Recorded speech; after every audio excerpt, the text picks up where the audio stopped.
Hi, the music is by Shimon Muskila. It's Kochav Echad, the dancer from Michael Barzilai.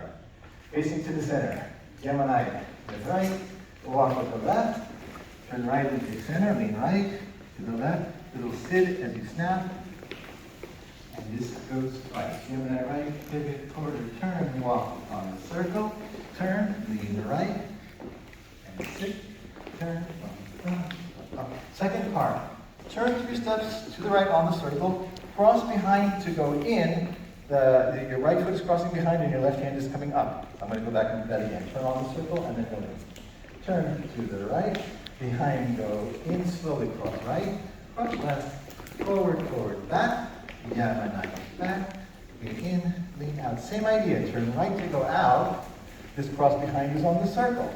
Cross and cross, forward, back, and up, Yemenite, back, lean right, lean left, reach with right, 1, 2, left, 3 steps in, hands just up in front of you, not over your head, and then we're going to go, then we have the first ending, which is 2 Yemenites, snap and pivot, snap and pivot. We'll repeat the dance from the beginning. We will do part 2 twice. After that, at the end of that, we have the second ending, which is after we did the reach and the reach. We go in, we go out. We'll do the Yemenites again, but instead of the pivots, we'll just take 3 steps in, and again, hands are in front instead of up in the air. And we're going to end right there. Kochav Echad.